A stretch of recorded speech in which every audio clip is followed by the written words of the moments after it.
Monica! I don't want to see you back here until you're ready to wake up and start doing things properly! Right now, you're a disgrace to my kitchen and to the Hotel de Boer name! It was an accident. I'm sorry, did you hear me asking for excuses? No, I'll do better, I promise. Why is she so aggressive? She won't even listen to what the poor girl has to say. Oh, hey, cut her some slack. You gotta at least hear her out. Wait! Huh? Who do you think you are telling me? Wait a sec. Navia?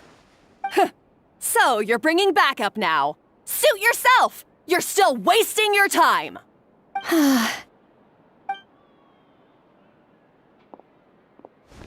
Savannah, is this how you always treat your staff? My staff is right. I'm the one in charge here now. And last time I checked, the Hotel de Boer doesn't take orders from the Spina di Rosula. Of course. How you run your kitchen is none of our business. But when a member of your staff is so overworked he becomes gravely ill, that most definitely is our business.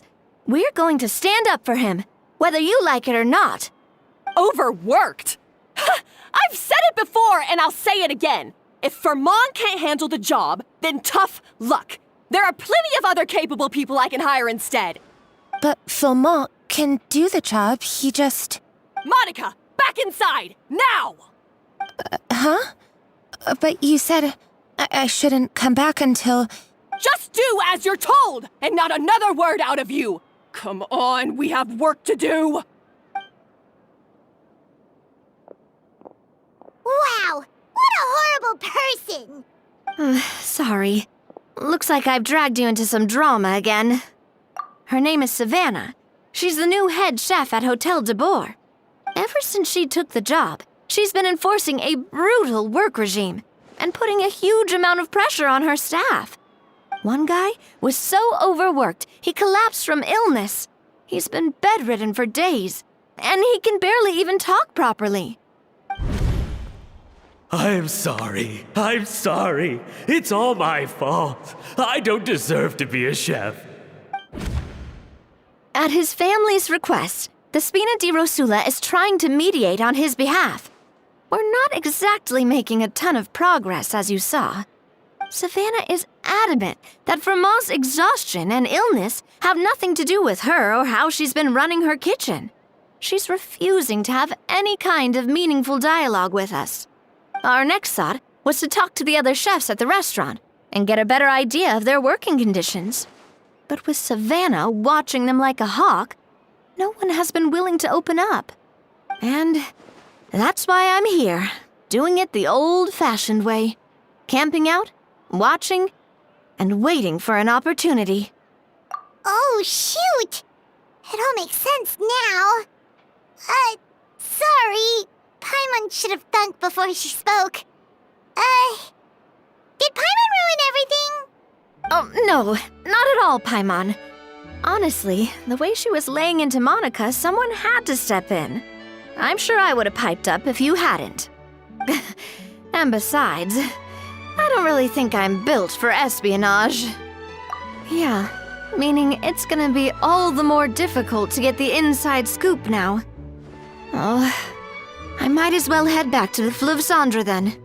We'll need to come up with a whole new game plan. Paimon will join you, 'cause this is kinda all Paimon's fault. Oh, guys, it's fine. You don't need to worry about it. That said, if you were planning to visit the Fleuve Cendre anyway, let me take you out for a meal. I'll make sure it's a proper feast. A really famous chef just joined the Spina di Rosula's tavern. Her name is... Sorry to interrupt. I just wanted to apologize for the scene you witnessed just now. We shouldn't subject our customers to that. This is a small token from us. It's some candy from Monica. She asked me to make sure it was delivered into your hands. Monica's the one apologizing? Huh. Clearly Savannah is the one who owes an apology. Our head chef has been a little highly strung lately. Sorry for everything. All right. Since there's candy, Paimon will drop it. Not the candy. Thank you for understanding. We'll make sure to pass your feedback on to Miss Savannah. A little highly strung, huh? Paimon doesn't get it. How did someone like her even become head chef? Well, according to Fermat's family, she hasn't always been like this. But that's a story for another time. Let's try this candy. Oh, Paimon totally gets it. Come on, dig in! Huh? Hold on, there's something written on the wrapper. Find Escoffier?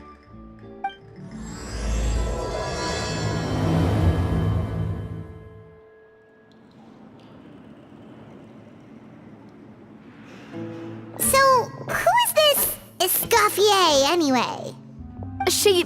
Well, for starters, she used to be the head chef at the Hotel de Bourg, before Savannah. She recreated the legendary Gâteau de Bourg and restored the restaurant back to its former glory. Safe to say, she's the most renowned head chef in the Hotel de Bourg's history, after the culinary genius Modeste himself. Gâteau de Bourg? That's the super exclusive cake that they only sell a few slices a day, right? Wow.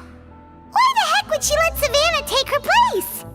Well, apparently, the Hotel de Bourg was reported for a safety incident. Someone claims that the kitchen was adding an illegal substance to their menu. But none of the chefs had any idea how it could have gotten into the food. In the end, Escoffier decided that as head chef, she should take responsibility. And she was sent to the Fortress of Meripede. The Fortress of Meripede? Well, you're right. The quantity of the substance they found was fairly minimal. Even the guards believed the whole thing was probably just an accident. Escoffier didn't have to stay in the fortress for long, but still, by the time she returned, the role of head chef had already passed to Savannah. So that's what happened. Paimon still thinks it's really unfair. Even though Escoffier is no longer head chef at the hotel, she's still well respected by the staff.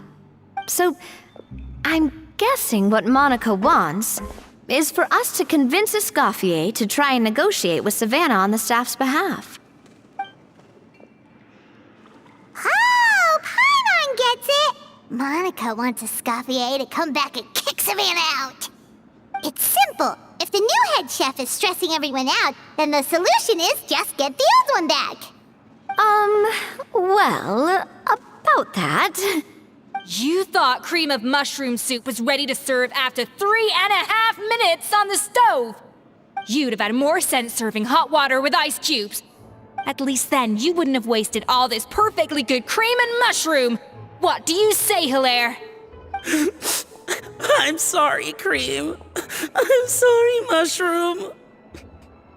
As you can see, Escoffier is that kind of chef as well. You have to leave it on the heat for long enough to allow those flavors the chance to come out. Don't be fooled by the aroma when the water first starts to boil. Got it? Yes, Chef. Then go back and do it again. The customers are still waiting. Remember where you went wrong and don't repeat the same mistake twice. Yes, Chef.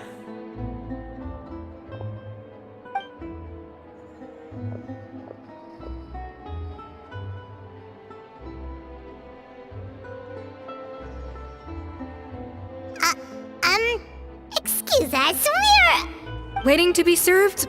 Sorry, we're pretty busy. I'm afraid you have to join the line. Oh, no, we're not here to eat. So you're not paying customers? Then I'm afraid the wait will be even longer. It's hard to talk to Escoffier when she's in the zone. Let's take a seat. We can catch up while we wait.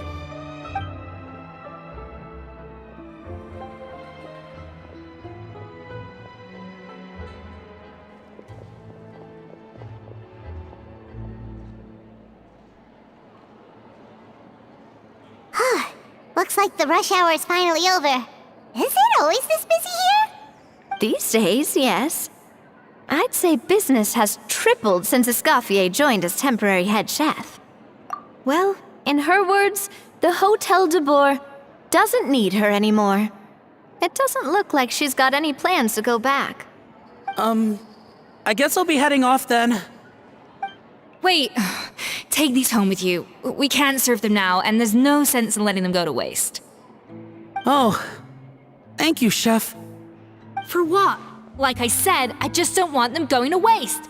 Oh, and tell Fiamma to get well soon, so you're not running yourself ragged every single shift. Firmo. That's the second time we've heard that name. Who is that again? He's the chef that fell ill from stress. Hilaire is his son. And with Mom stuck at home taking care of Dad, he decided to pick up some work to help pay the bills. Escoffier knows their situation, so she's been making some extra food every day for him to take home. Hey, I heard that, Navia! I've told you before, no one's making extra food. Hilaire is making blunders in the kitchen, and I can't serve his failed dishes, so he might as well take them home. Yeah, failed dishes that just so happen to be nutritionally complete every single time. So, you two must be the world-famous traveler and her companion, Paimon, yes? Is there something I can help you with? Oh, so you know us already. We'll skip the introduction then. We're here to talk about Savannah. I certainly am. The Spina's headquarters are right next to the tavern. And I've lost count of the number of times Navi has come to pester me about it. But I don't work for the Hotel de Boer anymore. And being ex-head chef doesn't give me the right to interfere with that business. Besides, I'm the one who persuaded Savannah to take the job in the first place. What? Well, she was a much gentler person back then. A little timid even. She wasn't at all confident that she was the right fit for the role. That's hard to believe. Are we definitely talking about the same Savannah here? Honestly, I do wonder if she's just emulating me. I mean, I'm not the most pleasant head chef to be around either. Anyway, suffice to say that given the history between us, it'll be tricky for me to tell her she's doing her job wrong without coming across like a huge hypocrite. Fiamma and the others probably think that Savannah gets it all from me. I wouldn't be so sure about that, Escoffier. Look at this note we got from Monica. She mentioned me. Whatever shortcomings you feel you have, it looks like Monica still trusts you. As for the others, well, how can you know what they think unless you ask them? Monica. Plus, it's not like we're asking you to storm in there and raise hell. We're only in the initial phase of our investigation. All we're trying to do is get the other chefs to open up to us. Oh, Monica. Oh, Monica! Escoffier? I can't believe her! Powdered sugar is supposed to be applied sparingly. Look at all that on the wrapper. It's thicker than the sole of my shoe. Unbelievable! I won't stand for this. She has to learn. Come on, we're going. Wait, so now she's, Let's go catch up to her. We don't want to keep her waiting.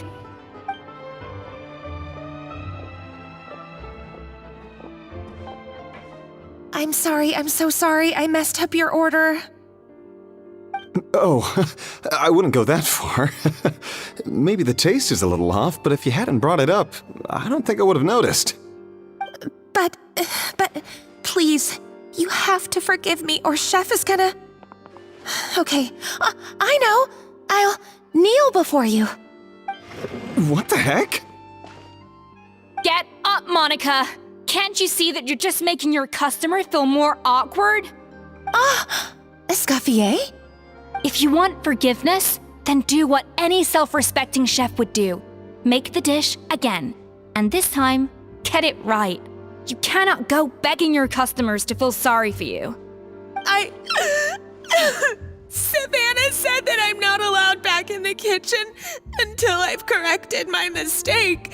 But if I can't go back into the kitchen, I can't do the dish over. That's some backwards logic. How can you fix your mistake without being allowed to cook? If this is what Fermat had to put up with, then no wonder he had a breakdown. We apologize for interrupting your meal, sir. It's fine. With my layman's palate, it's not like I can tell the difference anyway. I was actually quite enjoying my meal until she appeared out of nowhere and started apologizing. Gave me a bit of a fright, to be honest. Oh, well, it's because Chef Savannah tasted a bit of the leftover soup from my pot and then threw me out of the kitchen. Gosh, that's pretty strict. Has she always been that way? I don't recall things being like this when Escoffier was head chef here. I gotta say, you're all looking a little worse for wear these days. I mean, Escoffier was strict too, but I think the difference is that her criticism was more constructive, so you knew what you did wrong and how to improve, and we all knew that it came from a good place. Chef Escoffier was hard on us because she truly wanted us to reach her level. But these days, whenever we make a mistake, we just get told to wake up, get your head in the game, or just do it again. And it's only gotten worse since word got out that Chef Escoffier had started working again in the Fleuve Cendre. Monica, you don't need to call me chef. I'm not the boss here anymore. Yeah, but through no fault of your own. What happened back then, that wasn't on you, and all of us know that. That banquet was a huge event, and so many staff were involved every step of the way. With so many moving parts, there's no way of knowing how that Lumiline ended up in the food we served. Lumiline? What's that? A new drug from the Fontaine Research Institute, produced from an extract of the Lumitoile. Apparently it sharpens the senses, so they used it to treat people with impaired responses to stimuli. Oh, yeah, I've heard about that. They found out you can use it as a flavor enhancer since it stimulates the taste buds. Makes things pretty addictive. They also found that overuse can have mood-altering effects, and even lead to nerve damage. So it quickly ended up on the guards' list of controlled substances. Unfortunately, however, some food products containing the additive had already made it to the market by the time the guards banned it from the restaurant industry. Everyone knows that in all likelihood, someone probably just purchased a batch of contaminated ingredients by mistake. But you took all the blame. We all know why. You just didn't want to see this turn into a place where tensions are constantly running high, because everyone's suspicious of each other all the time. And now look at you, a fry chef in the Fleuve Cendre. What are you trying to say? Sure, the Spina's Tavern is no Hotel de Boer, but come on, it's not that bad, is it? Oh, the Fleuve Cendre, you say? Great. That's where I'm dining from now on. Monica, I'm very happy with my current job. And there's no changing the past. We just have to let bygones be bygones. Besides, at the end of the day, I was the head chef, regardless of whose mistake it was. Ultimately, the responsibility lay with me. If only Savannah was half the boss you were. I'm sorry? Do you have a problem with my conduct as head chef? No, chef. So you do remember who's boss? Escoffier? I thought you'd left this place for good. What are you doing back here? What happened to you, Savannah? Why are you acting like this? When I turned this place over to you, You made me the head chef and gave up your right to tell me how to do my job.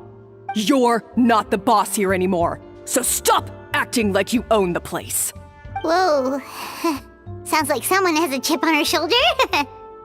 Oh, Savannah! My God, have you grown a temper since I last saw you? Have you put even half the amount of energy into improving your cooking skills, or are you still using the Pluie Lotus as an off-brand marcotte, thinking no one can tell the difference? That's none of your business! What happened to not storming in and raising hell? Ho ho! I was not expecting to see something this spicy as soon as Escoffier returned. Huh? Fan Asian? Aye, miladies. Might I make a humble suggestion? Given that we have ourselves a tête-à-tête between chefs at the Hôtel de Bord, I dare say it would be de rigueur to settle this the traditional way. The traditional way? That can only mean one thing. That's right. I'm talking, of course, about the tradition established by Modeste himself. The cooking contest! According to legend, the founders of Hotel de Boer, Modeste and Savelli, used this method to resolve all of their disputes. Everything from petty arguments over next week's menu to disagreements over the strategic direction of the restaurant. The cooking contest would decide who had the final say. Huh. Sounds like they had a lot of free time on their hands. Ah, well, it might sound that way to us.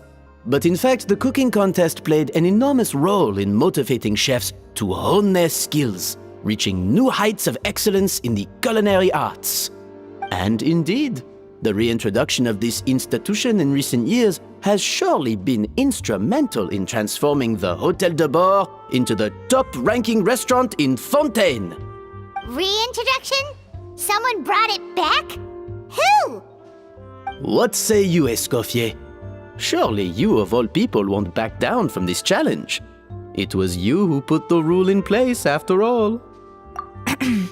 Sure, I reinstated it, but I'm not a chef at Hotel de Boer anymore. Isn't this bending the rules a little? I see no issue as long as both sides agree to the terms. We could simply treat it as an exhibition of sorts. Savannah, any objections? Exhibition. Huh. No. If we're going to battle it out, let's put it all on the line. If I lose, it's up to you what happens to me. I don't want anything to happen to you. But if you lose, you hand over the Codex de Boer to me. What? The Codex de Boer?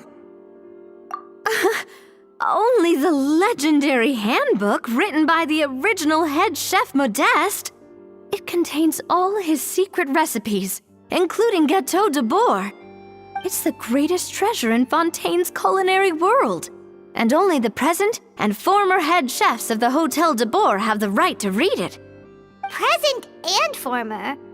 Wait, but that already includes Savannah, though. What do you want that old thing for? You have your own copy, don't you? Don't take me for a fool. You know perfectly well what I mean. I want your copy, the original version, the one you took with you when you left us. I'm sorry, I must be missing something. You know, there's no difference between the original and the copy, right? They contain the exact same recipes. Stop trying to change the topic. What's wrong, Escoffier? Scared you're gonna lose to me? Or are you scared of me getting my hands on the original Codex? Savannah, you may remember that we gave her the original as a parting gift, to thank Escoffier for her years of service. Asking for it back feels a little, Oh, I'm sure it won't be an issue, as long as both sides agree to the terms. Those were your words, weren't they? And as for the contest itself, let's make it a bake-off. Gâteau de Boer, per the recipe in the Codex. Well, Escoffier, you against me. Are you in or out? You sound surprisingly confident. All right then, let's see how much you've actually grown. I hope you surprise me, Savannah. I'd hate to find out that all you've learned after this long is how to chew people's heads off. Believe me, I'll show you. So, this whole bake-off thing kind of came out of nowhere. Was it really sensible to just go along with it? Well, I got a sense that she's holding something back. But we chefs always express ourselves in our cooking. So if she won't talk, this might be the best way to find out what's really going on with her. Huh? Holding back? Sure didn't sound that way to Paimon. Escoffier only picked up on it because she's the same way. Always closed off, never letting you know what she really thinks. That's patently false, at least where your macarons are concerned. I've been nothing but truthful with you about the disgraceful amount of sugar you use. Okay, that's one case where you can keep your thoughts to yourself. Oh, that? Well, it's not so much a recipe book as a diary of Modeste's adventures. Back in the day, he and his good friend Savelli explored far and wide, partly adventuring, partly looking for new ingredients and developing new recipes. Their creations had an enormous influence on the course of Fontaine cuisine, turning it into a much more vibrant and diverse scene. For instance, legend has it that the original Gâteau de Bourg was made using a special secret ingredient that Modeste discovered on one of his adventures. So rare was the ingredient that they could never make more than 16 slices of the cake per day. But everyone who tried it claimed that it was one of the most blissful and invigorating things they had ever tasted. Modeste and Savelli went on to found the original Hôtel de Bourg, which catapulted them to stardom in Fontaine's culinary world. Especially Modeste. He was hailed as a once-in-a-generation genius, and over time, the recipes from his adventure log became known as the Codex de Bourg. Paimon's heard this kind of story before. Armed with the Codex, the Hôtel de Bourg took its rightful place as the finest restaurant in the land, serving those recipes for centuries to come. Something like that? What? No, of course not. Cooking is a constantly evolving art form. How could any restaurant survive if they only served food that was popular last century? Anyway, never mind centuries. Savelli and Modeste parted ways not even 10 years after their rise to fame. Then, Modeste passed away while he was still in his prime. And that was it. The end of the Hôtel de Bourg's heyday. It fell into decline, and for most of its history, it was just a nondescript place with a couple of cheap tables. It's only in recent decades that it started recovering. Even then, it still took numerous relocations and changes of management before we finally ended up with Vanigem and the restaurant we have today. Oh! So the Codex really isn't all that, then. Paimon figured it was like one of those mystical books they have in Liyue's martial arts novels, where the main character learns all their secret powers from. Yes, well, that's fiction, and this is reality. You can't meet the tastes of modern diners by following some ancient recipes from a dusty old book. Case in point. Even the Gâteau de Bourg they sell now is actually Escoffier's reimagination. Wait, really? Why though? Didn't that recipe make it into the Codex? It did, but like I said, it's the dusty old book now, and the records aren't as legible as they once were. Not to mention that there's no way of finding the secret ingredient Modeste wrote about. So, reimagination is right. I consulted some historical records and took what I could from the Codex. But ultimately, the Gâteau de Bourg of today is my own recipe. As for why we gave it the same name and kept the tradition of only selling 16 slices a day, well, you've got Vanigem's business sense to thank for that. Oh. Huh. Well, that kind of takes all the mystique out of it. Hey now, it might not be the original Gâteau de Bourg, but it's still the most delicious cake in Fontaine today. And who knows, maybe Escoffier's version is more suited to your palate. Just think, if the original truly was the perfect cake you're imagining it to be, there's no way the recipe would have been lost to history, right? Not to mention that the Hôtel de Bourg never would have fallen into a slump. Anyway, before I left my role as head chef, I made a copy of all the recipes from the Codex, including my own improved versions, and turned them over to Savannah. So why is she so interested in the original copy? Could it be a symbolic thing? Like, whoever holds the original Codex de Bourg is the true head chef? Well, it was clearly precious enough to give to Escoffier as a parting gift. Meanwhile, Savannah only got a copy. Maybe from her point of view, it's like management doesn't truly see her as being worthy of the role. You think so? The only thing is, it was her suggestion to gift me the original in the first place. Well, a joint decision by her and Vanigem. But still. What? Huh. Guess she's had a major change of heart since she became head chef. Yeesh. Who knows? We could speculate forever. Better to just let our gâteau do the talking.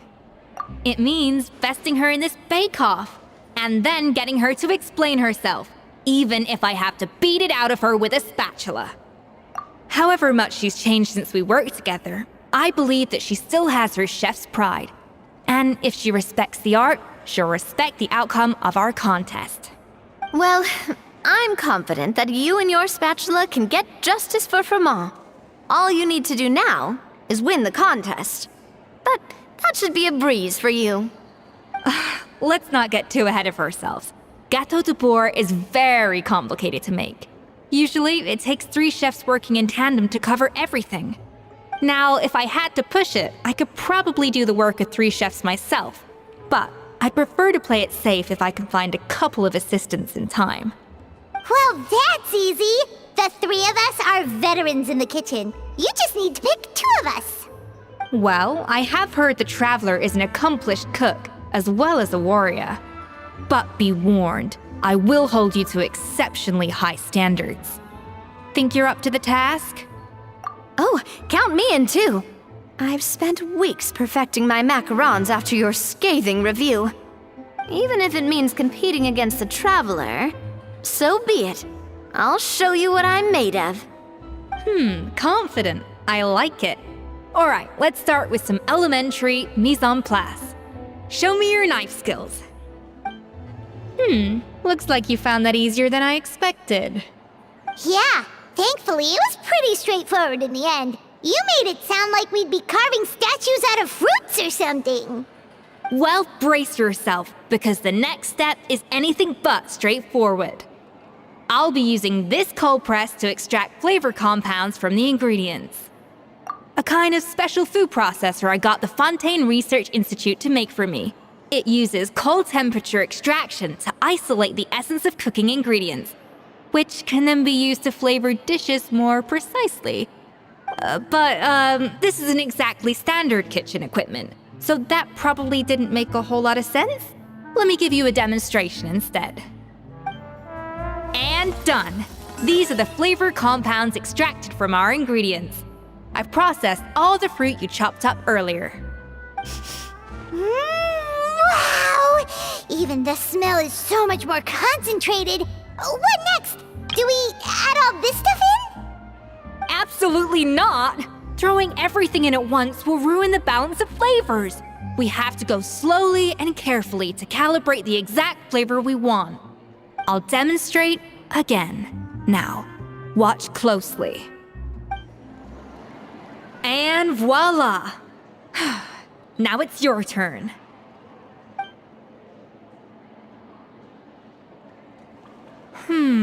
Not terrible. Considering this was everyone's first time blending flavor extracts, it could have been worse. But the Traveler's work was surprisingly good. Are you sure you've never done this before? You got almost perfect results on your first try. That goes without saying. Still, credit where credit's due. You did well. Alright, now for the part I've been looking forward to. I want each of you to cook something from the Hotel du Bourg's current menu. I'll judge your submissions and give you a final score. That's right. The true test of your cooking skills is the finished product. It'll be good practice for the contest itself. Now get to it. Chop chop! Look at that! With the grace of a snow-winged goose, as I like to say. Now, let the grating commence. Pretty good, right? Not to brag or anything, but Paimon's a bit of a connoisseur when it comes to la food. 6 points. What? Oh, well, fair enough. Paimon doesn't cook all that often, so as long as it's a pass. That's 6 out of 100. What? You say you're a connoisseur, but it's quite clear from this dish that you have far more experience consuming food than creating it. By that logic, I suppose you think listening to Lady Farina on repeat every day would make you an opera singer. Aww. Me next! I'll have you know that this batch of macarons has 2 whole tablespoons less sugar than my previous ones. So you went from 12 tablespoons to 10? Well, it's nice to know you actually measured it out. Because it tastes like you just threw in whatever was left in the jar. 6 points. Aw. Now to the final dish. So, what do you think? This is our last hope. 8 points. Darn, that's barely higher than what we got. Not exactly. The color is spot on. Beautiful aroma. Excellent presentation. I have to give this one 8 points out of 10. Maybe even 9 points. Huh? How did you pull that off? Don't get me wrong. There's room for improvement. But still, this is clearly the work of an accomplished chef. I can tell that you've put many hours of work into honing your skills in the kitchen. I can really taste the grace of the snow-winged goose in this dish. The traveler's journey, with all its trials, tribulations, and setbacks. Not to mention the frustrations of having a picky eater for a partner. Hey, you made that last part up! No way did you taste that! Well, it looks like I lost fair and square. I guess you'll be taking the Traveler as one of your assistants then? But if it takes 3 chefs, that still leaves 1 slot remaining. Maybe Paimon and Navia should keep practicing and see how it goes? Chef Escoffier! Oh, it's Hilaire! What brings you here? I heard the news about the cooking contest. You're doing Gâteau de Bois, right? I was just wondering if you needed any help. And you think you're up to the task, do you? Oh, no, I know I'm not there yet. It's actually my dad who wanted to help. Firma, last I heard, you could barely get out of bed. Chef Escoffier, Navia, Traveler, thank you all so much for everything you're doing for me and my family. I've had enough of sitting around at home while you run yourselves ragged. If you let me, I'd like to help you win this cooking contest. Yeah, I was gonna say the same thing. Don't you worry. I'll be fine. I'm feeling much better now. I'm sorry. I know I've been rather useless these past few days, but not anymore. The fact is, I'm a fine chef, despite recent events. I've proven myself in the Hotel de Bois kitchen, so if anyone's qualified to work under Chef Escoffier, it's me. I think. I hope so. Firma, have you even set foot in a kitchen since leaving Hotel de Bois? I have not, but I'm fully rested now. I know I can handle it. I'll prove it. Let me whip something up for you right now.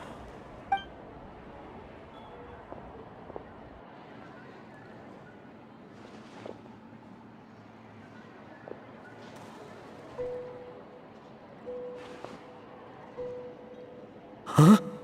That's strange. Why are my hands shaking? What do you call this, Firma? I can't seem to grip my knife. Do it again! Again! Again! I... Hopeless. Get out of my kitchen yesterday. Dad, what's wrong? I don't understand. I was feeling so much better, and then Will I never be able to work in a kitchen again? Dad, talk to me. What happened? I think the real issue here is not physical exhaustion, but psychological trauma. Monica, when did you get here? Probably because you were all concentrating so hard on your cooking. I didn't want to interrupt your flow. But anyway, Firma, I'm so sorry.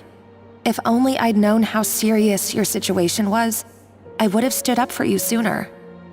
You have nothing to apologize for, Monica. During those long nights of redoing every order, you were the only person who looked out for me. Oh, come on. All I did was make you some tea. I doubt it was much help. Savannah was so ruthless toward you. I probably should have brought you something stronger. She sounds like the worst. All right, another Savannah horror story. Let's hear it. She's been getting harsher and harsher on us ever since she heard about Escaffier's new role in the Fleuve Cendre.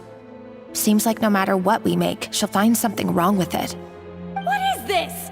It looks like a dog's been at it! In the trash now! Then she orders us to redo the dish again and again, but we never know what's going to make her happy. Do it again, do it again, do it again! Every time you remake it, you just get another earful from her. Either straighten yourself out or get out of my kitchen! So now, it seems like just picking up a kitchen utensil gives me flashbacks of her yelling at me. Oh man, that must be awful. The more I want to get it perfect, the more my hands shake, and the more scared I am of making another mistake. How can you give up so easily, Fiamma? You weren't a quitter when you were working for me. And even under Savannah, you talk about working late into the night trying to perfect your dishes. That says to me that you still hadn't lost that determination to prove yourself. What changed? I don't know what's come over me. When I think back, I just remember feeling like my heart and my hands were growing heavier and heavier as the shift went on. Each time I had to redo a dish, my heart sank a little further. Maybe Savannah was right. Maybe I am just hopeless at this. Dad. I see. Well, it sounds like there are some deep issues at work here. Ones that won't be resolved by merely seeking compensation. I will win this contest, and after that, I encourage you to approach Savannah and talk this out. But what if you can't find another assistant in time?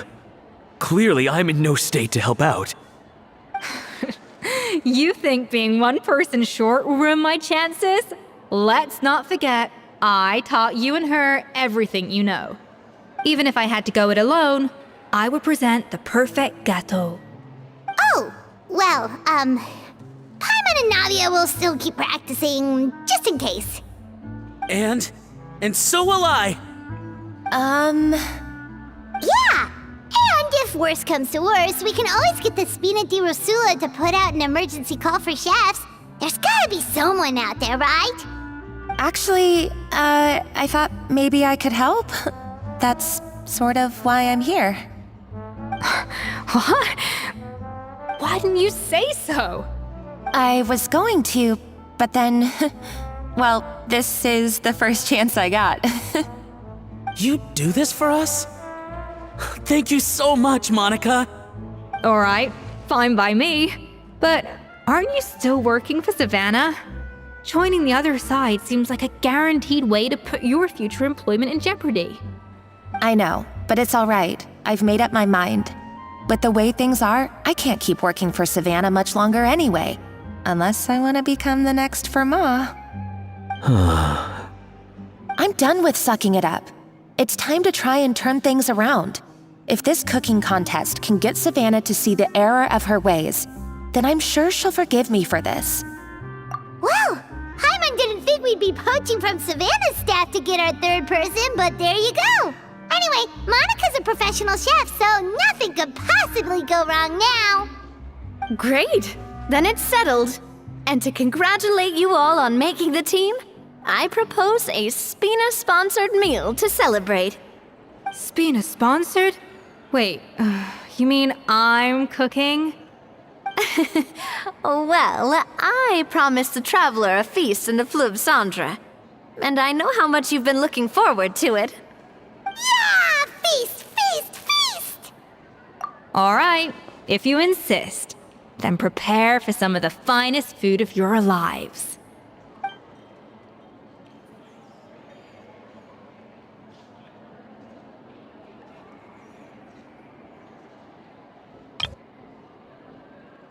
That's not a bad idea, actually. Wait, hold on. You need to finesse that further.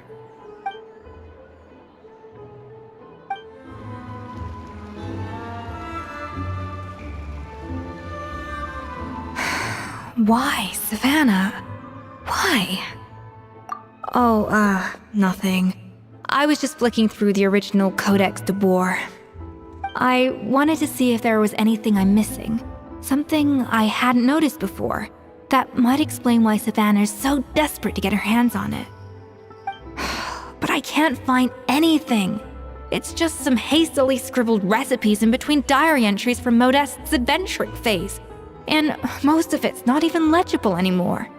The copy I gave her not only has all the recipes in full, but even includes my own private tips and notes from years of experience. Surely that's infinitely more useful than this old thing. Yeah, maybe. Still, it's just hard for me to imagine that the Savannah I knew would go to all this effort just to make a point. We were. At least I always thought we were. She was a little shy, but meticulous with everything and everyone she dealt with. She made a few mistakes here and there, but she was quick to correct them whenever they were pointed out. And she was always striving to improve as a chef. Those qualities are why I recommended her to replace me as head chef. I never imagined for 1 second that she'd cause Fiamma and the other staff so much grief. Well, I mean to an extent, of course. I pushed hard for her to get the role. And the idea that she turned out like this because of me is difficult to come to terms with. I wonder if this is how Modeste felt back when he was writing the Codex. Yes, with his good friend and co-founder of the Hotel de Boer, Savelli. The story goes that after Modeste unveiled his Gâteau de Boer and was hailed as a culinary genius, he was admired and adored by all. But his newfound fame slowly drove him and Savelli apart. Unlike Modeste, whose every new creation was an instant hit, Savelli seemed to face setbacks at every turn. Doors that would swing wide open for Modeste would shut in Savelli's face. And with Modeste being whisked off to all manner of functions by his celebrity friends, he had less and less time to discuss the culinary arts with Savelli. People started gossiping about Savelli, and their relationship between the two gradually soured. Everything came to an abrupt end when Modeste, still in the prime of his life and still hailed as a genius, suddenly died from an acute illness. And that was it. They neither had a decisive split nor got the chance to properly reconcile. Their story just came to an end. One rumor had it that Savelli actually killed Modeste out of jealousy, even as the latter was hoping to make amends. Unlikely, it's a popular theory, but there's no real basis for it. At least there are no records of Savelli ever being convicted of a crime. Still, beyond a point, there's no way of knowing what truly happened in the past. All we can do is try to make sure the present doesn't quite go as badly. And that's why I have to win this contest tomorrow. Then get the truth about everything that's been going on, even if it means cracking her open like a nut. Really? Well, I like the confidence. Don't let me down tomorrow, then. You better bring your A game. Mesdames et messieurs, welcome one and all to the Hotel de Boer and to this most exciting of cooking contests. Savannah, I've brought the original copy of the Codex you asked for. Monica? Huh. In the interests of fairness, this contest will be conducted in a double-blind format. Once the dishes are complete, they will be sent to the back of the kitchen where they'll each receive a label. The labels will be placed out of sight underneath the plates, only to be revealed after the judges have sampled them and reached a final verdict. This is to ensure that no one will know which dish is made by which contestant. As one of the judges, I promise to be fair and impartial. When my meal got interrupted yesterday, I never thought this is how they'd make it up to me. Getting a seat on the judging panel is a pretty sweet deal. Both contestants have taken their positions? Then, without further ado, let the Hotel de Boer cooking contest commence!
You can't match Escoffier's talent.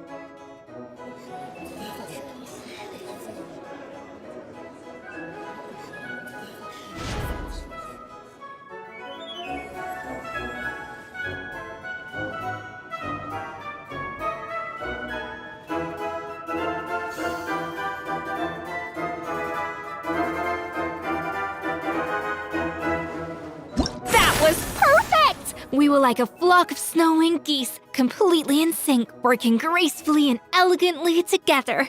Great work, team! Time's up! Contestants, please take your dishes to the back.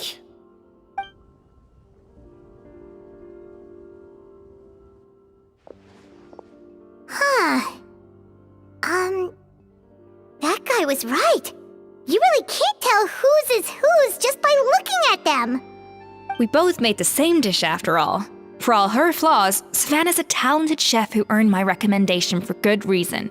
She wouldn't screw up something as elementary as the cake's appearance. Whoa! This is really rather good. Wonderfully soft and fluffy. Beautifully sweet. This is a masterclass in how to make gâteau de bois. I would give this one at least 9.9 out of 10! Only because there's something about the flavor of the base. It's just a little different from the recipe I'm used to. Huh? Really? I couldn't tell. All right, on to gâteau number 2. I haven't had a single bite and already this aroma is a delight to the senses. I have a feeling that this gâteau will be a gâteau for the ages. How exciting! I'm gonna dig in.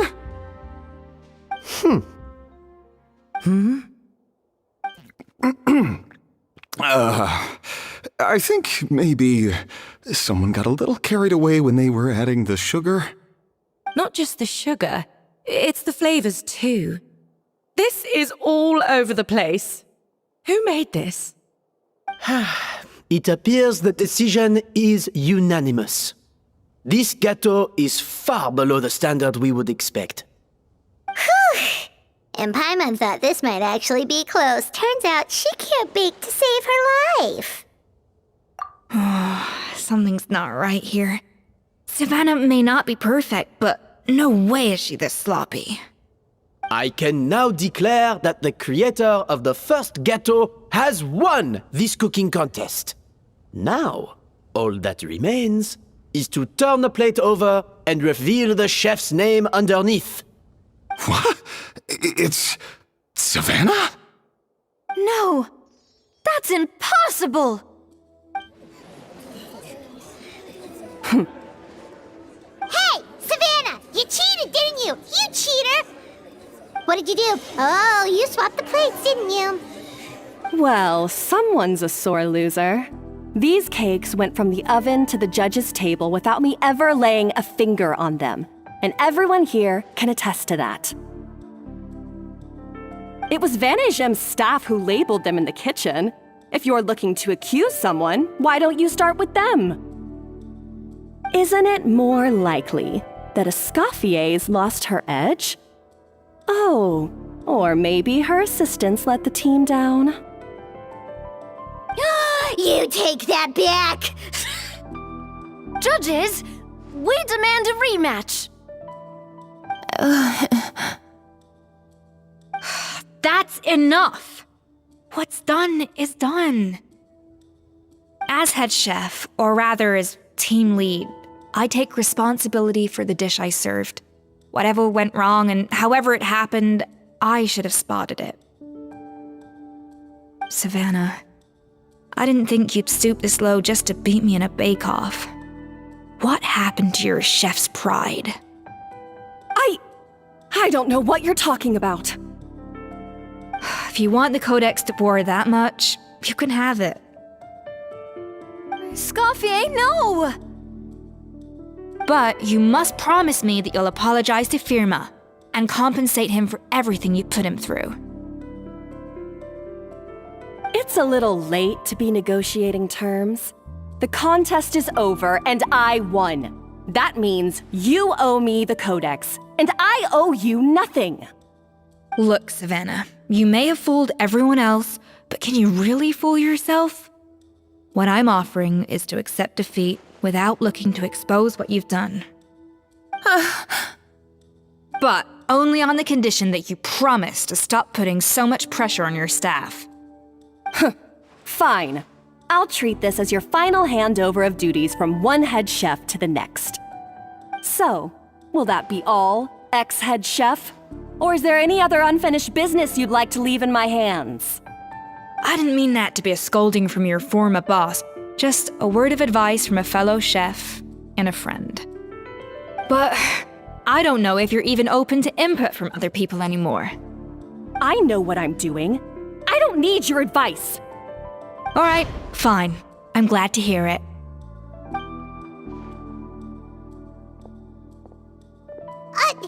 Escoffier? The Codex de Boer! Finally. Now, at long last, I will succeed. Escoffier? How could you let her get away with this? Yeah! The Codex is a souvenir of your time here! Doesn't that mean anything to you? It's all right. It was just a bake-off, not the end of the world. I'm already over it. Besides, it's not all bad. She agreed to compensate Firma. That's mission accomplished for the Spina. Honestly, if I'd have known that giving her the Codex would solve everything, I'd have just done that in the first place. I mean, why bother with the whole cooking contest? It's such a waste of time and energy.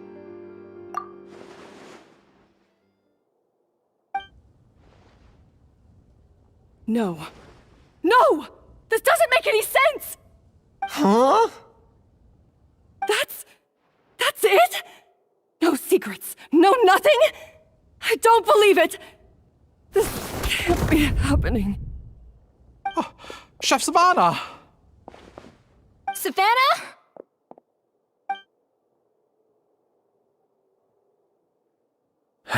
It's nothing life-threatening.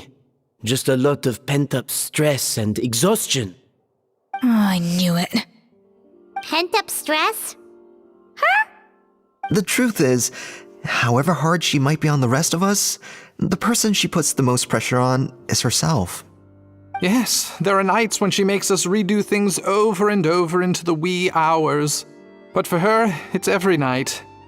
She'll hide herself away in the kitchen, working on new techniques and recipes, and only realize how long she's been at it when we come to work the following morning. But why? Why would she do that? Our best guess is, she doesn't want to be seen as less of a chef than Escoffier. And there it is. Even so, that's no excuse for taking her anger out on the rest of you. Yeah, and it's definitely no excuse for cheating in the cooking contest. About that, we honestly have no idea how she did it. We were focused on our own work the whole time, like she asked. Leone and Algalia were the ones I tasked with labeling the cakes. I've already spoken to them both. They're at a loss to explain it too. Not to worry. Come on, join me downstairs. I'll interrogate the guilty gâteau myself. Well, how is it? Have you figured out what it was? Oh, this is aggravated assault on my palate. I'd rather eat wet cement than this. Is it really that bad? I made sure to taste test it before it was served. Oh, relax. This isn't your cake. Savannah never switched the plates. The offending flavors are coming from in between the icing and the cake base, which means someone tampered with it while it was being made. Or in other words, we have a traitor in our midst. I'm sorry. I was forced into it. It was Chef Savannah. She said if I didn't cooperate, she would...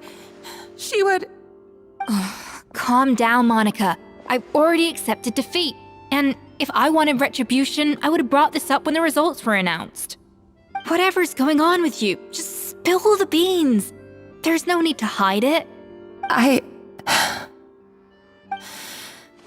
I was the one who caused the food safety incident that one time. Food safety? Wait, you mean the Lumaline incident? So you procured the contaminated ingredients? I think so. Savannah and I were on procurement that day. I didn't check everything as well as I should have, and so I let contaminated ingredients make it into the kitchen. But I swear I didn't do it on purpose. I had no idea there was an issue with them, and I didn't know it would end up with Escoffier going to jail. But the last thing I expected was for Savannah to use it as leverage to blackmail me with... This is crazy! So Savannah pressured you into sabotaging Escoffier's cake by threatening to expose your secret if you didn't? I know, it's terrible. I'm so sorry. I was so scared. The thought of Chef Escoffier finding out that I put her in jail, it made me freeze up with fear. I thought Escoffier would hate my guts if she ever found out, and yet somehow that's ended up in me doing something even worse.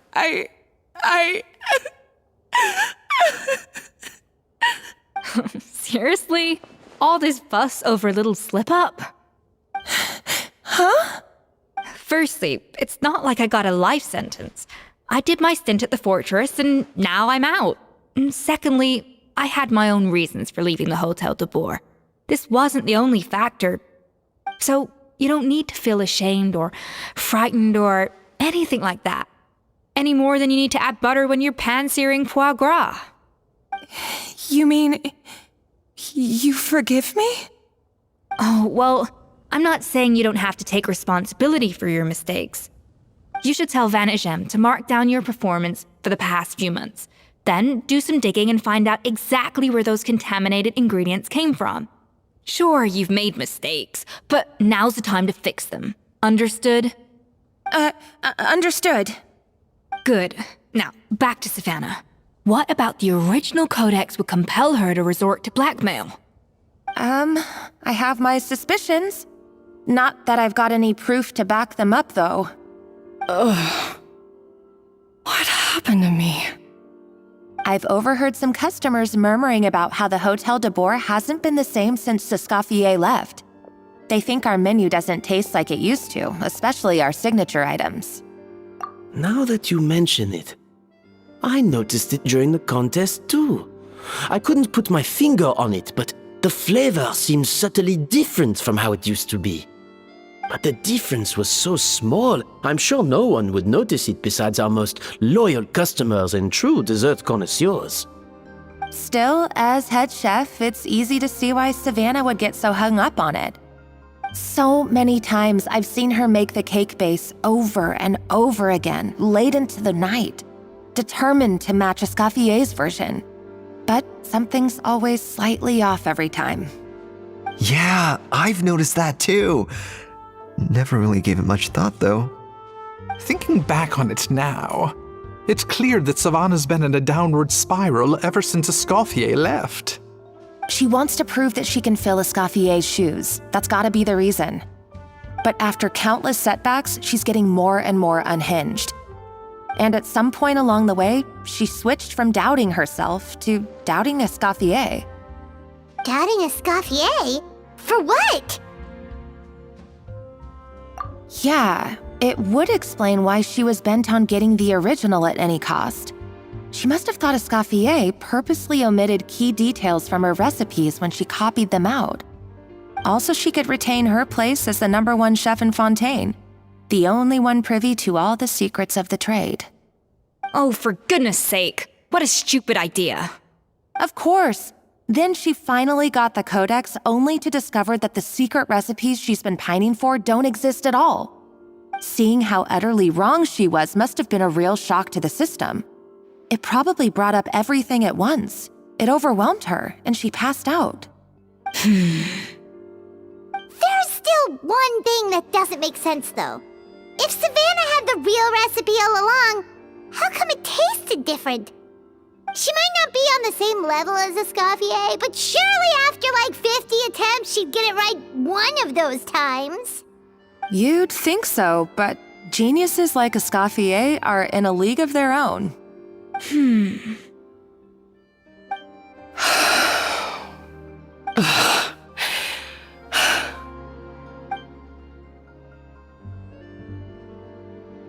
New head chef, you say? What's her name? I don't think I've heard of her before. I wonder, can the Hotel de Boer keep its edge without Escoffier at the helm? This tastes different from last time. Is it undercooked or something?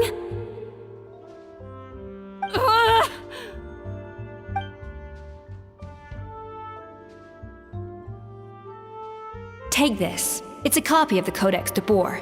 From now on, you will be its keeper. Don't listen to the doubters. If I say you can do it, then you can do it. Even if you don't believe in yourself, at least believe in me. Hey, did you hear me? Once I'm gone, the restaurant is all yours.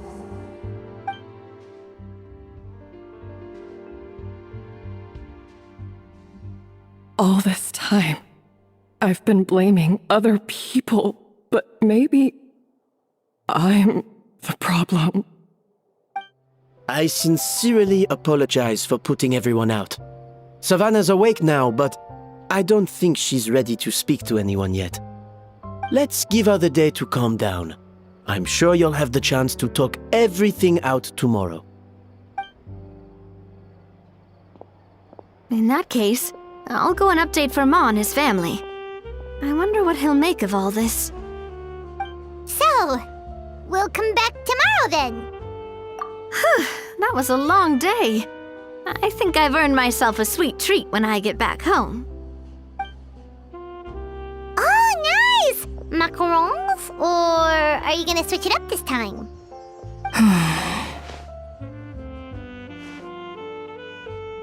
Traveler, how much do you know about the snow-winged goose? Every year they migrate long distances in search of a suitable home. There's always one goose at the front whose job is to lead the flock. Fontaine poets often use the image of that goose to explore the ideas about leadership and genius. They usually imagine someone who's a cut above the rest, a model of perfection. But what those poets don't know is that during a migration, the lead goose is always changing. Once the lead goose shows signs of fatigue, it retreats to the back of the flock and allows another goose to take its place. So the truth is that leadership, with all the responsibilities and pressures that come with it, it's something that everyone takes turns at. But we humans completely miss that fact when we project our own ideas about social hierarchies onto them. I guess what I'm saying is, I don't buy into this notion that there's some sort of gulf between normal and genius. Cooking is a science, not magic. Given the same ingredients, same recipe, and same environment, I see no reason why two different people shouldn't be able to create the exact same dish. Of course, some people have a more sensitive palate than others, and some people are just born bolder or more conscientious. But these are all variables that can be accounted for with time and practice. I'd have no reason to expect so much from others if I believed that perfection can only come from the hands of a genius. The only reason I hold people to high standards is because, well, I believe they're capable of greatness. Okay, I've made up my mind. I'm gonna get to the bottom of why Savannah failed. And come tomorrow, I'll give her the scolding of her life, pointing out all the mistakes she's made along the way. Then she'll finally see the error of her ways. Why are we here so early? Our meeting with Vanagem isn't for a while. Check on her? Why? What happened? Oh no. Escoffier, are you alright?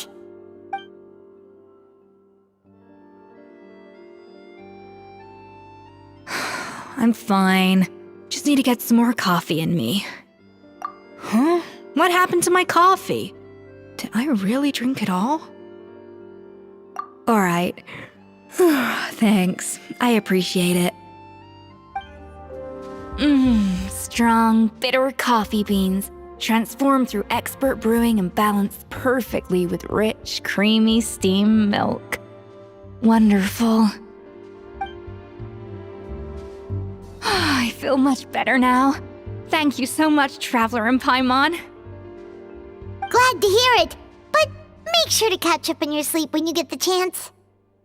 I think I figured out where the problem lies. Honestly, it's ridiculous. I don't know whether to laugh or cry. Wait, what investigation? What are you guys talking about? I'll save it for when everyone else gets here. It's so stupidly small, I can't believe it's caused so much drama. Yes, except my failures were stepping stones to success. Escoffier, have you seen Savannah? Huh? No, not since yesterday. Why? What's wrong? After seeing her home yesterday, we were all a little concerned about how she was doing. So, I dropped by her place early this morning to check on her. Only to find an empty house with the doors wide open. I left Alphonse and the others to keep watch at her home while I checked the Hôtel de Bord. I'm worried something bad might have happened. If she's not here, then where could she be? Boss, Escoffier, bad news. Alphonse? You're supposed to be keeping watch at Savannah's house. We were, but then, just after you left, we found this stuff in her house. Oh, looks like a map with a bunch of random places circled. What does it mean? Wait a second. This feels familiar. I'm sure these places are all connected somehow.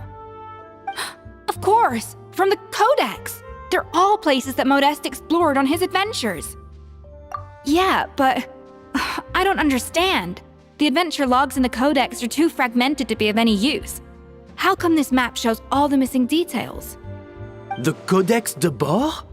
Then, this place marked in red out at sea. Could that be the fabled birthplace of Gâteau de Bord? Seriously? So now she set her sights on finding the original recipe and beating Escoffier that way?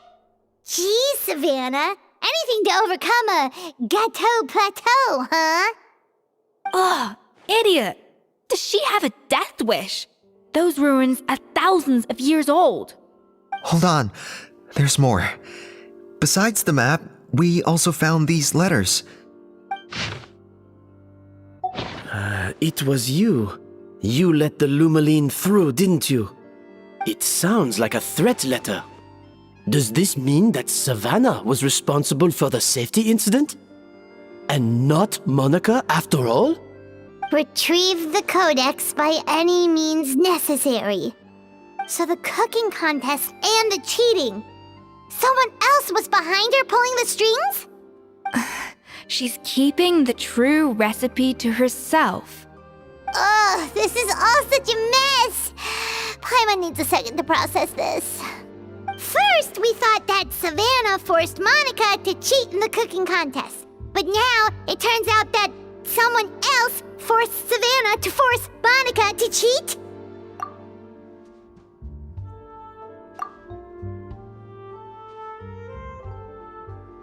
You're finally here. Of course. I should have put two and two together as soon as I read your threat letter.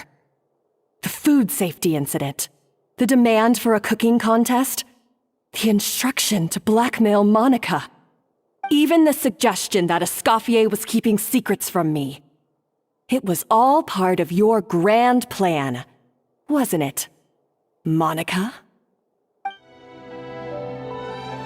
Whoa, this place looks like an underwater restaurant, doesn't it? Suddenly, the idea of an adventure chef finding secret ingredients makes a whole lot more sense. I think Modeste's Codex mentioned this place. A public bath from the time of Remoria. So yeah, definitely the kind of place that would have served food and drinks. Huh? Some blubber beasts have come to join the party? How did they get here?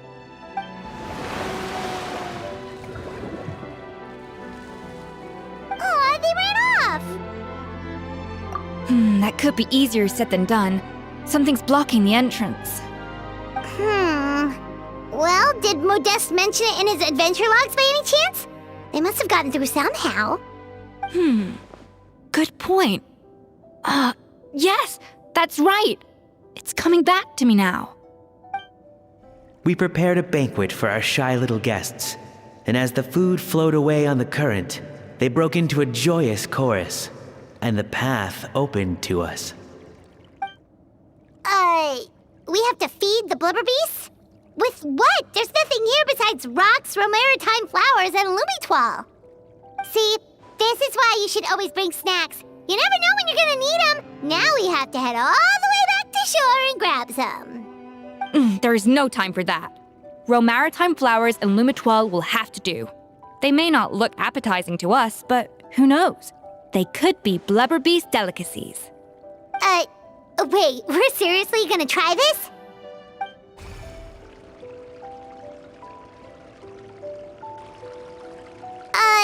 Blubber beasts or not, are we sure this stuff is edible? Trust me, they'll love it. Oh, good question. If we try to put them in the pool, we'll probably just scare them off again, and who knows how long they'll be gone. Yes, we can't afford to wait for them to double back. What was it that Modeste said again? Something about the food flowing away on the current.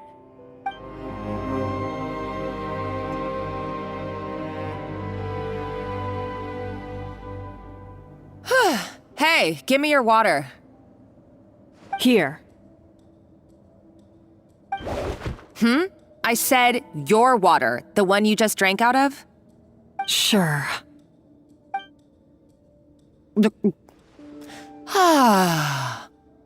All those years slaving away under Escoffier, and then you. Today, it's finally paying off. Not only have I found the ruin that Savelli kept hidden, but I also get to boss you around like my little lapdog. Hey, go scout ahead for me. If we need to do any more blast tunneling, I want to know where to lay the explosives. Did you not hear me? Get going. Why don't you do it yourself? Oh, when did you learn to fight back? You're always so compliant when I give you instructions by letter. That's because you threatened to expose me for the Lumiline incident. I swear, if I'd known what you were planning, I'd never have... Ha! Don't be so self-righteous. Admit it, you've always been jealous of Escoffier. That's why you lapped up everything I told you. You were terrified of her finding out about your part in the Lumiline incident, and you resented the way her reputation hung over you. So you jumped at the chance to convince yourself that she was the villain, that she deliberately hid her secret recipes from you just to hold you back. It was the only excuse you needed to justify getting back at her. First, idolization, then jealousy, suspicion, and self-deception. That's what this comes down to. It was the same story with Savelli and my ancestor. He offered Modeste his friendship only to murder him out of vanity. He promised to explore the world with him, only to later destroy all records of their adventures. It's a miracle I even found this place. You have no idea the countless hours I spent piecing it all together. So you see, you're no better than Savelli. If you can't beat him, betray him, right? I am no Savelli, nor will I ever be. Oh, put a lid on it. You really think you can absolve yourself of your vindictive and jealous behavior now, just because you finally realize that Escoffier never kept any secrets from you? You didn't show any remorse when she left, or in the cooking contest. Why start now? You have no right to redemption. You're right. I don't deserve her forgiveness. But I am done being bullied into submission by you! Ooh, feisty. But you should watch your tone. Talking to me like that could get you in big trouble. I somehow doubt that. Since I poisoned both our water bottles. What? Ever since I learned the truth. I've been biding my time, waiting for this moment. You've played me like a fiddle for so long, and now this is payback!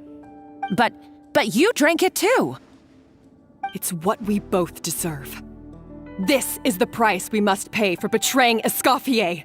You'll die here with me, Monica! You You.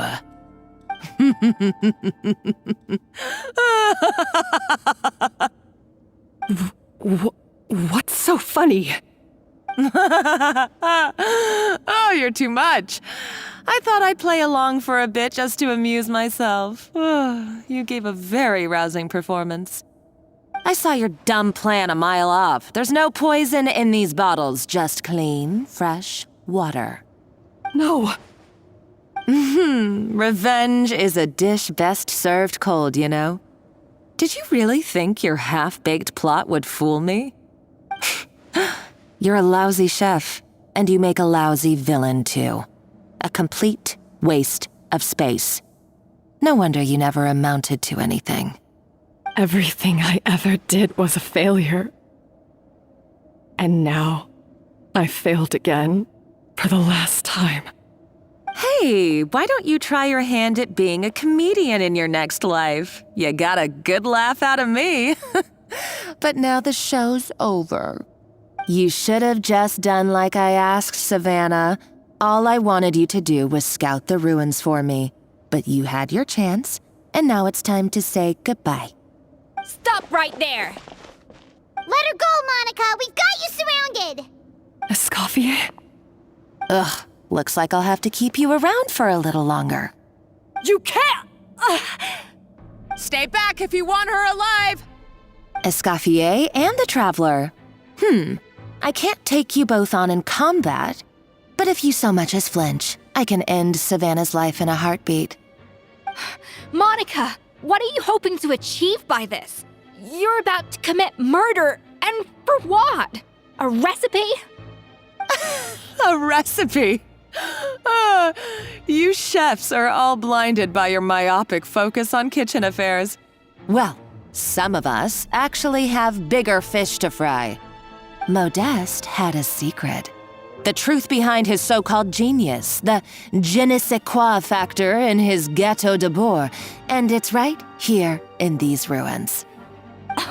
Are you serious? You're here because of a Gâteau de Bourg obsession? You've gone completely mad! I couldn't care less about the cake itself. No, the real treasure is the secret ingredient that Modeste sourced from these ruins. He and Savelli were fools. A priceless treasure of Remoria in the palms of their hands, and they thought, ooh, this would go great in our cake mix.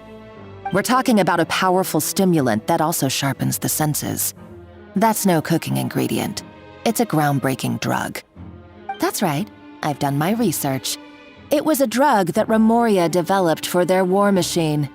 I could make a killing by selling it to the treasure hoarders or the Fatui. Will you listen to yourself? You're completely delusional. My eyes are wide open. Just wait till I get my hands on this treasure.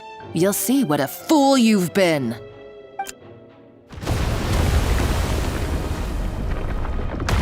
Wait, what's that sound? Just when I thought she couldn't get any crazier. She's lucky the whole place didn't collapse. Uh-oh, Savannah's gone too! Monica must have taken her. Oh, what a coward. She's only taken her hostage because she knows that she's no match for you. That's true. Even if she finds the treasure, she'll need Savannah alive if she wants to get out of here in one piece. Oh, well, our path's been blocked, so let's look for another route.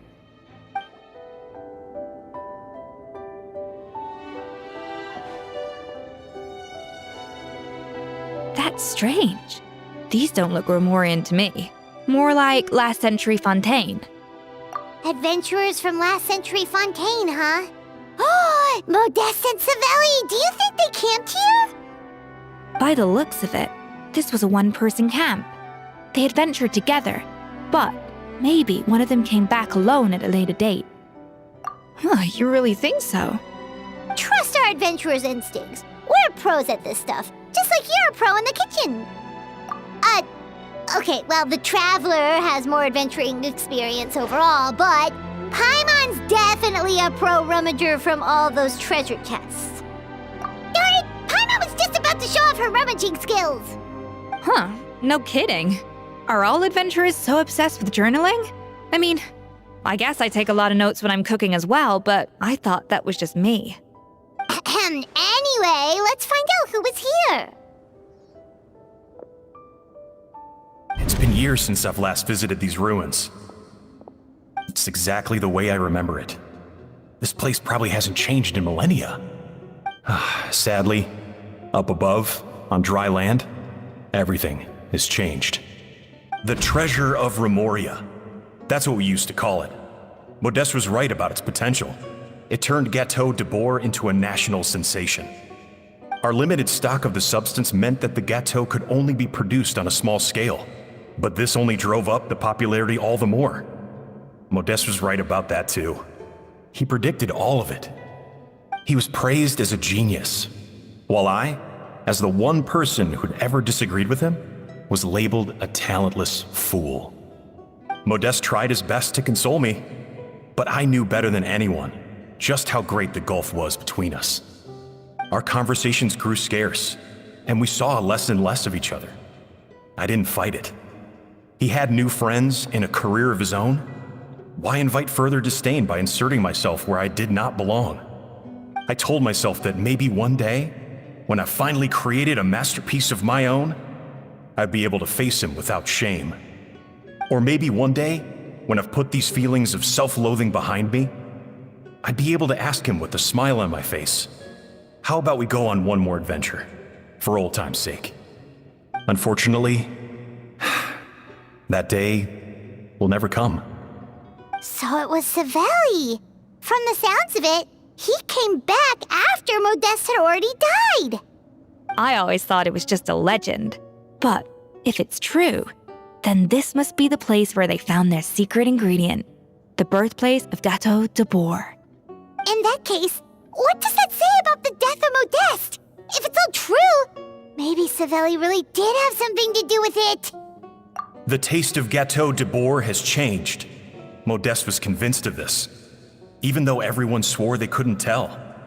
Being the perfectionist that he was, he refused to accept even the slightest flaw in his work.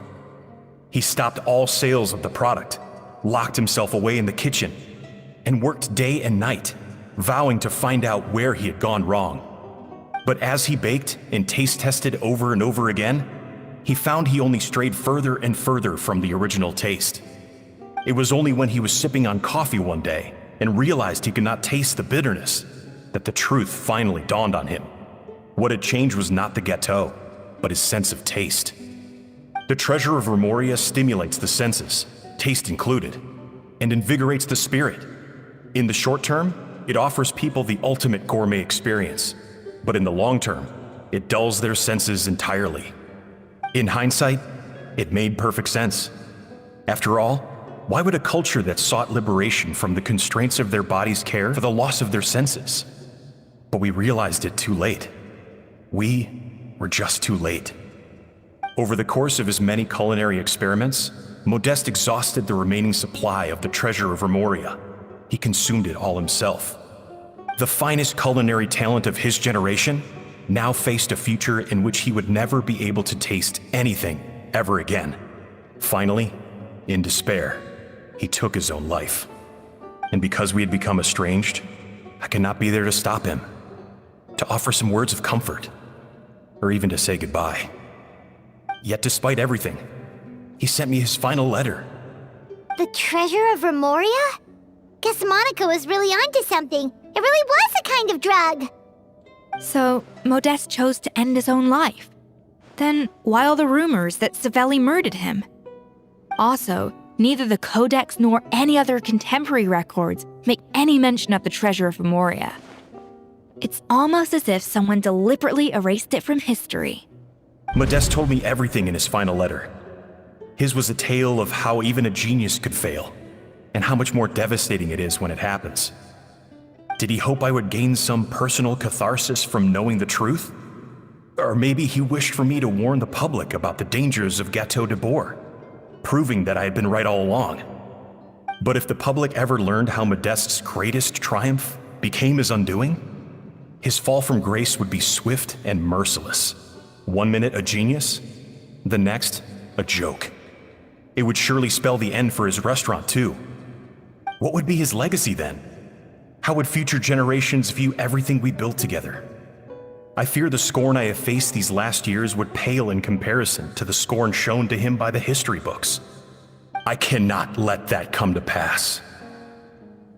I will do what I must to protect his name. It will mean tampering with his notes to remove the damning details, leaving mere fragments of our story behind. It may lead his family to suspect me of having a hand in his demise. But if that's the price of destroying all evidence of my crimes, then so be it. I would rather the world believe a tale of genius and jealousy than see his reputation in tatters. The final loose end is the evidence here, at the bottom of the sea. Huh? What's wrong? Didn't we say Savannah should be safe for now? So we thought, but if Monica finds out what happened to the treasure, there's no telling what she might do.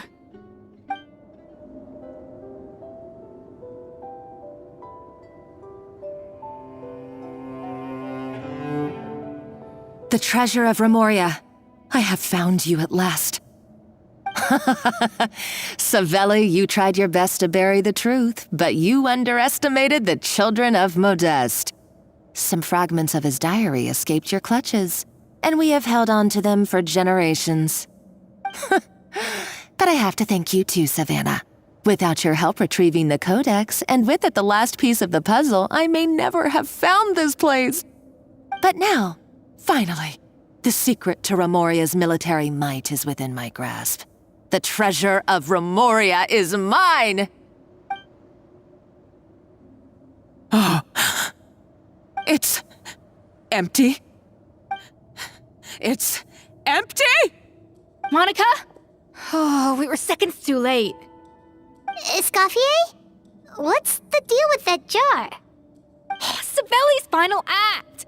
He wanted to conceal the secret of the treasure forevermore and make sure it would never harm anyone again. So he came here after his friend's death and destroyed every last shred that remained. This can't be happening. All the years I spent piecing together the truth. All my painstaking planning. All that for an empty jar? Monica, don't do anything stupid. This ruin is more dangerous than you realize. Oh, shut your pie hole!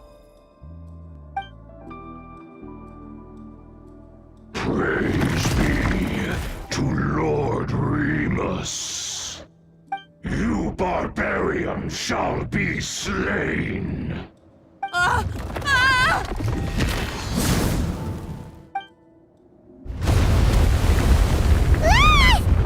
is this place still shaking? Either way, it's all her fault. Enough chit-chat. Let's get out of here, Traveler Escoffier, come on! Okay, I'm coming. Oh, no you don't. If I can't get what I want, neither will any of you.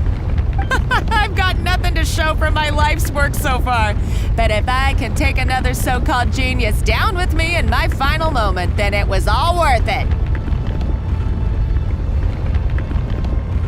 You're a psycho!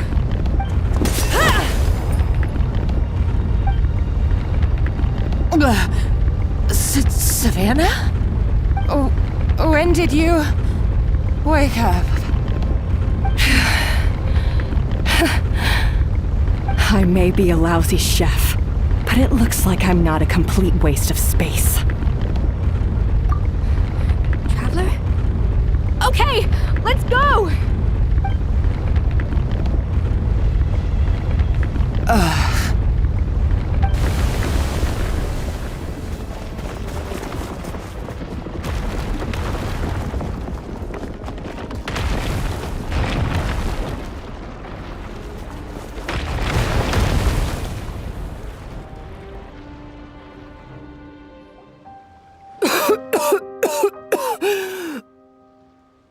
Escoffier! Savannah! Traveler! And Paimon! Venegem? What are you all doing here? What did you expect us to do? Stay at the restaurant and sit on our merry derrieres, while the Traveler and Escoffier were out here risking their lives? We had to do something, even though that something ended up being, well, waiting for you here instead. I don't deserve any of you. And I certainly don't deserve to be your head chef. It was my fault Escoffier had to leave. Then I couldn't live up to her standards. I acted like a tyrant in the kitchen. And now I almost got myself killed. Come back, Escoffier. Come and be our head chef again. I'll never be able to replace you. Okay, so everything I said to you the day I left, it just went in one ear and out the other? Huh? Sorry, I was kinda in my own head at the time. All I could think about was the Lumiline situation. What was it you said again? Forget it. It doesn't matter. Anyway, I didn't leave this job because of you. And you're not nearly as awful a chef as you think. If you were that bad, why would all your staff show up here for you? Escoffier's right. Sure, you nitpick our work and get us to do things over a lot. But when it comes down to it, you're the one who's always doing whatever it takes to make sure the customers get served on time, every time. Things were pretty rough after Escoffier left, and Savannah's the only reason we've been able to make it through. Our customers know that Escoffier doesn't work for us anymore. But the fact is, they keep coming back. If that's not an endorsement of your work, I don't know what is. At the end of the day, we're all human, and we all make mistakes. All we can do is recognize where we get it wrong and do our best to improve. That's all that's humanly possible. No, I get what you're saying, but what I did to Firmont and to Escoffier, it's unforgivable. Well, about that, there's someone else here to see you, Chef. It's been a while, Chef Savannah. Firmont? I'm so sorry. I put far too much pressure on you. And the way I stubbornly refused to go and see you after you fell ill. There's no excuse. But I'm too late, aren't I? The damage is done. I heard that you can't even hold a kitchen knife anymore. Actually, I think I'm going to be just fine. Huh? We thought Firmin's problem was purely psychological in nature. But after the threat letter came to light, it got Firmin thinking. And then he remembered the tea that Monica used to give him every night. And as it turns out, she was lacing it with Lumiline the whole time. No way! Doesn't that cause nerve damage? It can. High doses pose a risk of serious nervous and sensory complications. But if you calculate the dosage carefully, you can control the extent of its effects. A small dose might simply make a person more emotional, whether that means more fragile or more hot-tempered. No wonder it seemed like you'd lost your edge. I asked my friends at the Fontaine Research Institute about it. They said that with the low dose I was taking, the risks are pretty small. They also fixed me up with some meds and said I should recover in no time. Well, that's what happens when you give someone a little bit of hope to cling on to. There's more. We believe that Firmin was likely not Monica's only victim. You mean she poisoned me too? Oh, so that's why Savannah's been so irritable this whole time. Let's not be too quick to blame everything on the Lumiline. That stuff can only amplify what's already there. So tasty food will seem like the most delicious thing in the world, while food you don't particularly care for will become utterly revolting. So you better make sure you reflect on your behavior and apologize to every single person you've wronged. I will. I'm sorry. There's still one question that's really bugging me. Why is it that no matter what I do, my Gâteau de Bourg never tastes the same as yours? Is it just... I mean, is it because you're a genius and I'm not? It's because the heating element in your oven is broken, you silly goose. What? Huh? I felt like something was off during the cooking contest. Once I got around to checking all the equipment, I noticed it right away. There was a half-degree discrepancy between the temperature setting and the actual temperature.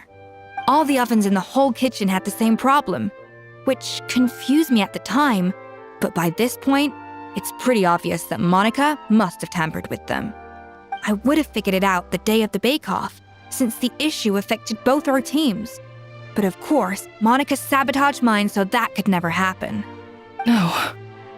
I spent so long trying to find out where I was going wrong, and then you pinpoint the problem in just one night? It all comes back to one simple, undeniable truth. You're a genius. And I'm just plain old Savannah. Oh, cut it out! Stop the woe is me act for a second and just think. I came up with this recipe. You don't think that might have something to do with it? Do you know how long I spent perfecting my gâteau de bois? 3 years! 3 whole years! I know this dish inside out, back to front and upside down. And you've been head chef now for what, 6 months? If that? A couple hundred failed attempts, and you're gonna throw in the kitchen towel and declare you'll never be successful because you're not a genius. You clearly have no idea how many kitchen failures I've had under my belt, or just how long it took me to finally get my recipe to a level I was satisfied with. Genius or not, everyone makes mistakes. Modeste did, Savelli did, everyone does. You're only a lousy chef if you don't face up to your mistakes, learn from them, and then keep chipping away until you crack the problem once and for all. Surely you haven't forgotten all that. You were no lousy chef back when I handed you the reins. I haven't forgotten. And I'll make sure I never do. That's our head chef. Ha ha! Sounds like we won't need another changing of the guard in the Hotel de Bord kitchen anytime soon. Huzzah! Aw, what a perfect ending to a crazy journey. Look how happy everyone is. So you got your mojo back now? Yeah. Thanks to you, Escoffier. In fact, no. Thanks to all of you. Aw, friends again. So nice to see them finally settle their beef. Good. So now that's out of the way. It's time for payback. You cheated in our last bake-off, and I demand a rematch right now.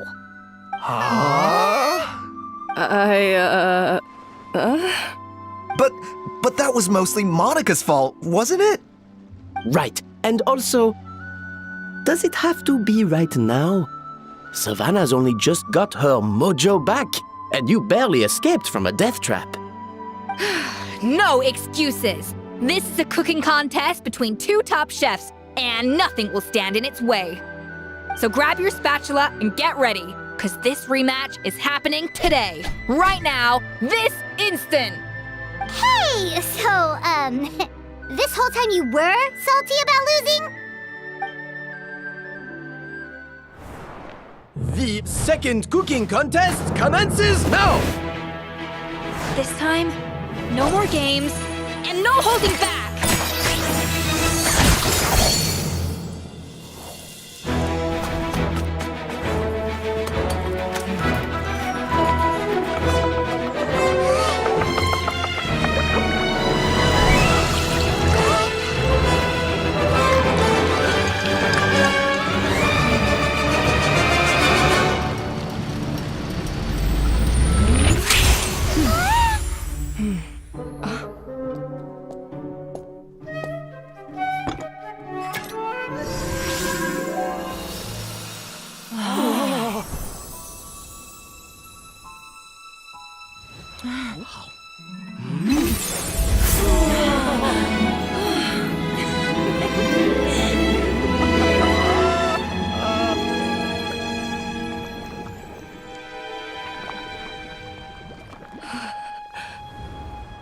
I feel like I don't have the right to be here. Hey, what are you so afraid of? You can't unbake it now. And if you don't serve it, then good or bad, you'll never find out how to improve. If you're too scared to fail, you'll never know what real success tastes like. So? Embrace your failure. Taste it. Digest it. That's the way to success. I don't know. Sounds like it's easier said than done. I'll do it.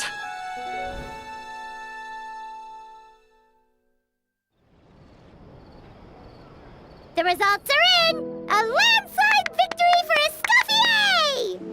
Escoffier! Quite rightly, too. Piece of cake. Oh yeah, look at that!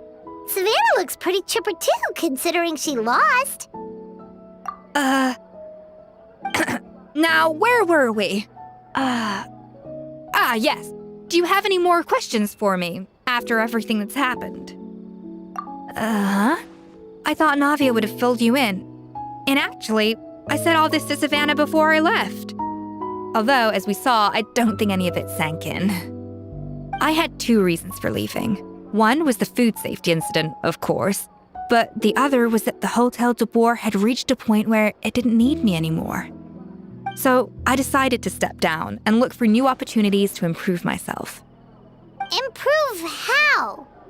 Well, a while back, I got to know a fellow chef from Liyue, and in her, I saw so many new possibilities.